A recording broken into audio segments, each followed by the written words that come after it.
네, 반갑습니다. 김법선입니다. 자, 오늘은 첫 강의네요. 논술천재 어떻게 공부하는지에 대해서 설명드리도록 하겠습니다. 제가 맨날 7, 8 강의만 하다가 이렇게 데스크, 인터넷 방송 하듯이 이렇게 찍고 있는데요. 앞으로 강의는 이렇게 계속 찍어볼까 지금 생각 중입니다. 물론 뭐 공부하는 학생들의 입장에서 좀 낯설 수도 있지만 가까이서 대화하는 느낌이 나도록 연구에 연구를 겨룹해서 이 방법이 괜찮겠다 싶어서 제가 이 방법을 선택을 했어요. 일단 논술천재 책은 이렇게 생겼습니다. 제가 지금 한 1000부 정도 인쇄했는데요. 학생들이 논술을 조금 쉽게 공부할 수 있도록 차근차근 썼고요. 한 500쪽 정도 됩니다. 최대한 책에 들어있는 내용들을 하나하나 꼼꼼히 설명하는 방식으로 설명을 할 거고요. 책을 보시면은 뒷부분에 이렇게 QR코드가 들어 있으니까 여러분들이 인터넷상에서 뭔가 보고자 하면 QR코드 찍으면 바로 볼 수 있고요. 각각 챕터 안에도 QR코드를 이런 식으로 넣어 놨습니다. 여러분들이 논술 공부에 대해서 의지만 있다면 충분히 할 수 있도록 처음부터 끝까지 다 넣어 두었으니까요. 자신감 가지고 공부를 시작하시면 되겠습니다. 두려워할 필요 전혀 없어요. 자, 그래서 책은 오늘은 머릿말하고 목차 어떤 식으로 구성되어 있고 이 논술천재 책은 어떤 식으로 공부해야 되는지에 대한 설명을 하도록 하겠습니다. 그래서 앞부분에 보면 이렇게 논술천재가 되는 법 첫 페이지인데요. 제가 컴퓨터 화면에 책 페이지를 좀 띄워놓고 여러분들에게 하나하나 알려드리도록 하겠습니다. 논술하면은 일단 조금 이거 어떻게 공부하지? 어디서부터 어떻게 해야 될지 모르잖아요. 어디서부터 어떻게 해야 될지 모르는 학생들을 위한 책이니까 일단 수업 내용부터 차근차근 듣는다 라는 생각으로 하면 크게 어렵지 않습니다. 자, 그러면은 본격적으로 한번 설명을 하도록 할게요. 책 페이지를 여기 왼쪽 화면에 띄워 두었으니까요. 여러분들이 보면서 사실 이 책을 구매하지 않더라도 이 강의만 들어도요. 책 내용들은 다 볼 수 있도록 할 예정입니다. 대신 조금 공부할 때 조금 불편하겠죠, 그죠? 자, 논술 천재가 되는 법 책 첫 페이지에 보면 이 크게 이렇게 제목이 들어 있습니다. 처음에 이제 논술 천재를 쓸까, 논술 천재가 되는 법을 쓸까 막 고민하다가 요즘에 긴 제목 싫잖아요. 그래서 그냥 논술천재로 짧게 정리를 했습니다. 내용들을 이제 차근차근 보면서 제가 한번 설명을 드릴게요. 우선 논술천재가 되는 법 이 책 내용은요. 기본적으로 여러분들이 이제 단순히 글 쓰는 것에만 포커스를 맞추는 게 아니라 어떻게 하면 깊이 있는 생각과 사고를 할 수 있는가에 조금 집중을 했으니까요. 여러분들이 이제 철학적인 사고의 입문이라고 생각을 해도 크게 무리는 없습니다. 논술이 기본적인 사회 현상이라든지 아닌 인문 과학 현상이라고 하는 걸 여러분들에게 사고를 하는 게 시키는 문제이기 때문에 어떻게 하면 똑똑해질까, 어떻게 하면 사고를 깊이 있게 할까에 대한 내용이 주를 이룬다라고 생각을 하면 될 것 같아요. 그리고 일반적으로 논술하면 뭔가 복잡하게 생각하는데 조금 가장 간단하고 쉽고 익숙한 방식으로 설명을 하려고 최대한 노력을 할 겁니다. 그래서 논술을 처음 시작하는 학생을 위해서 쓴 책이니까 내가 논술 처음인데 될까? 일단 차근차근 따라오다 보면요. 너무 걱정 안 하셔도 충분히 해결할 수 있을 겁니다. 자, 지금 여러분들이 보는 화면이요. 제가 실제로 쓴 책입니다. 원고를 넘긴 그 화면이거든요. 그러니까 여러분들이 실제 책 화면을 보고 있다라고 생각을 하면 되겠습니다. 첫 번째가 이제 논술 천재 쓸 때 어떻게 하면 아이들이 자기 스스로 인문사회과학적 생각을 차근차근 해 나갈까를 포커스를 맞췄다면 두 번째 포커스를 맞춘 부분은 논술 공부를 혼자서 할 수는 없을까. 대부분 학생들이 논술을 어려워하는데 그래서 책을 쓸 때 아이들이 스스로 공부할 수 있도록 하는데 조금 더 포커스를 맞췄습니다. 그래서 읽어가다 보면 문체도 학생들의 어떤 눈높이에 맞추어서 문체를 썼고요. 글을 읽는 과정에서도 그냥 말하듯이, 그래서 제 수업을 듣는 학생들은 책을 읽으면 수업을 듣는 느낌이 난다라고 그러더라고요. 그래서 책이 음성 지원이 된다라고 이야기하는 학생들도 있더라고요. 제 목소리가 책을 읽으면 들리나 봅니다. 자, 어찌됐건 간에 책에 보시면은 QR코드를 넣어놨어요. 그래서 다음이나 네이버 앱에 이렇게 보시면 마이크 모양이 딱 있거든요. 그거 클릭하면 코드 검색이라고 나와요. 그거 딱 클릭해서 QR코드 찍으면 제가 지금 찍고 있는 이 강의에 바로 연결될 수 있으니까 여러분들이 스마트폰을 가지고 있거나 뭐 아니면 인터넷에 쉽게 이 강의를 접할 수 있도록 강의를 찍어 두었습니다. 편하게 언제 어디서나 공부할 수 있도록 이제 준비를 해 두었으니까 내가 시간이 없어서 혹은 뭐 교재가 없어서 혹은 제대로 된 선생님이 없어서가 아니라 언제 어디서든 쉽게 공부할 수 있다 라고 생각을 하시면 되겠습니다. 자, 그 다음에 책은 한 40몇 개의 42개 정도의 연습 문제가 있는데요. 연습 문제를 반드시 먼저 조금 풀어보고 일단 교재를 보면 쭉 보다가 강의 설명이 되어 있어요. 설명이 되어 있다가 연습 문제 나오면 반드시 연습 문제를 풀고 나서 뒤에 설명을 들으셔야 됩니다. 그렇지 않으면 실력이 늘지 않아요. 자, 그 다음에 논술은 결국 시험장에는 내가 갑니다. 내가 가기 때문에 나 스스로 똑똑해지려면 어떻게 해야 되죠? 나 스스로 최대한 열심히 해야 됩니다. 이게 아주 중요한 거예요. 다른 공부랑 조금 다르게 논술은 나 스스로 끝까지 쓰는 연습을 하지 않으면 절대 실력이 늘지 않습니다.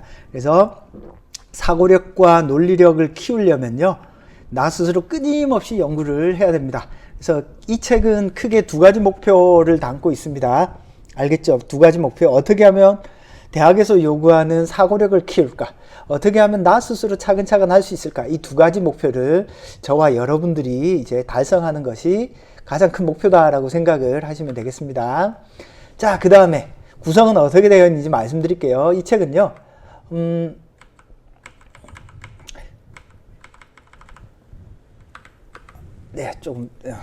구성은 일단 연습 문제로 되어 있고요. 연습 문제 가장 큰 덩어리 기본이 연습 문제입니다. 그래서 42개의 연습 문제가 있는데 이 연습 문제를 반드시 풀어가는 방향으로 공부를 한다라고 생각을 하시면 될 것 같아요. 연습 문제 앞뒤로 해설이 있는데요. 이 해설은 꼼꼼하게 이해를 하셔야 됩니다. 해설을 읽을 때 절대 암기를 한다라고 생각을 하면 안 돼요. 학생들이 조금 복잡해 버리면 조금 암기를 하려고 하는데 이해가 되지 않으면 다음 단계로 넘어가기보다 최대한 나 스스로 이해하려고 노력을 하시고 그래도 이해가 안 된다. 그러면 어떻게 하면 되죠? 일단 넘어갔다가 다음번에 공부할 때 한 번 더 이해하는 방식으로 공부를 하시면 되겠습니다. 자, 만약에 뭐 궁금한 거 있다거나 하면 논술의 법칙 질의응답 게시판에 질문 남기면 제가 충분히 답을 드리도록 하겠습니다. 지금 화면 오른쪽 위에도 나와 있죠. 궁금사항은 언제든지 질문하세요. 논법.com 혹은 논법온라인.com으로 질의응답 게시판에 질문 남기시면 제가 할 수 있는 데까지 최대한 꼼꼼하게 질문을 남길 생각입니다. 자, 그 다음에 이론적인 설명이 들어있어요. 어떤 단순하게 문제를 푸는 것이 아니라 어떻게 하면 사고가 체계적으로 단계적으로 이루어질까에 대한 설명이 들어있으니까 연습 문제를 풀고 해설을 듣고 그 이론을 자기 것으로 만들어서 적용하는 연습을 하는 게 좋습니다. 알겠죠? 무슨 말인지. 그래서 사고의 구조를 내 것으로 만드는 것이 이 수업의 근원적인 목표다라고 생각하면 돼요. 그렇게 만들어 두면 언제 어디서든 어떤 문제가 나오더라도 사고의 구조에 맞게 논술 문제를 풀어갈 수 있다라는 뜻입니다. 알겠죠? 무슨 말인지. 자, 그 다음에 핵심 포인트입니다. 이 별표 해놓은 부분이 있어요. 교재를 보면 옆에 별표를 해놓은 부분이 있는데 이렇게 교재를 펼치면 제가 오른쪽에 별표 해놓은 게 있거든요. 별표 해놓은 부분이 있는데 이 별표 해놓은 부분들은 중요한 부분은 이렇게 옆에 제가 체크를 해뒀어요. 별표로. 그러니까 별표한 부분들은 핵심 포인트니까 이 부분 중심으로, 즉 단락을 읽고 나면 별표되어 있는 핵심 포인트는 정확하게 숙지되어야 된다라는 생각을 하시면 될 것 같습니다. 자, 그러면 어떻게 공부하느냐? 가장 기본은 연습 문제가 기본입니다. 연습 문제를 기본으로 삼고 차근차근 연습 문제를 모두 다 풀어간다라는 생각을 하는 게 좋습니다. 알겠죠? 자, 그 다음에 논술 공부는 수능 공부랑 가장 큰 차이점이 암기하면 망해요. 암기하는 순간 실전에서 내가 적용을 할 수가 없습니다. 암기하지 말고 최대한 내가 이해할 수 있는 전부를 꼼꼼하게 이해한 다음에 문제를 푼다라고 생각을 하시고요. 내가 왜 이렇게 써야 되는지 스스로 납득되지 않는 글을 쓰잖아요. 그러면요, 채점자도 납득이 되지 않습니다. 내가 이해되지 않은 글을 쓰는데 어떻게 글을 읽는 사람이 여러분의 생각을 이해하죠? 자, 그래서 내가 봐도 비논리적이면 남이 보면 엄청나게 비논리적입니다. 알겠죠? 그러니까 최대한 내 스스로 논리적으로 쓴다라고 생각을 하시는 게 좋습니다. 자, 쓸 때는 반드시 끝까지 완성해서 쓰시고요. 왜 그러냐면 글은요, 말이 되건 안 되건 끝까지 쓸 때 실력이 늡니다. 그래서 처음 논술을 공부하는 학생들이 아니 내가 논술을 배운 적도 없는데 어떻게 글을 끝까지 써요, 선생님? 아니 여러분들 말을 어디서 뭐 많이 배워서 하나요? 말을 하다 보면 주구장창 떠들면 말이 되잖아요. 마찬가지예요. 글도 앞뒤 맞거나 안 맞거나 일단 끝까지 쓰고 다듬는 과정에서 여러분들의 실력이 늡니다. 자, 논술 공부할 때 질질 끌면서 1년 내도록 하는 친구들이 있어요. 그런 친구들 실력 안 늡니다. 기본적인 개념은 최단 기간에 숙지하는 게 필요합니다. 그래서 만약에 인터넷 상으로만 공부하는 친구, 온라인 상으로만 공부하는 친구들은 한 4일에서 5일 정도, 길게 잡을 때는 10일 정도만 최대한 다른 공부를 하지 말라는 소리가 아니라 요 책을 최대한 빠른 시간 안에 집중적으로 공부하는 것이 여러분들의 실력을 단기간에 집중적으로 늘리는 방법이다 라고 볼 수 있겠습니다. 알겠죠? 무슨 말인지 10일 내외에서 이 책을 메인으로 잡고 적극적으로 공부해 보시면 논술 실력이 단기간에 쑥 늘 겁니다. 자, 논술 공부 방법에 대해서 설명을 좀 드릴게요. 이 프레지가 간만에 세팅을 해놨더니 조금 왔다 갔다 하네요. 자, 학습 계획 설명 드릴게요. 일단 첫째 날 총 이 챕터가 5개 챕터로 되어 있는데 뒷부분에 목차는 설명을 드리겠지만 1일날 제대로 하자, 논술 내가 쓴다, 이 부분 정리하시면 되고요. 2일날 한 상위 10% 되는 법, 그 다음에 3일날 상위 5% 되는 법, 요약, 비교, 설명, 그 다음에 비판, 자기 견해, 문제 해결, 이렇게 순서대로 쓰시면 되고 공부를 하시면 되고요. 요 단계로 공부하는 과정에서 이 가장 중요한 건 상위 5%에 드는 법입니다.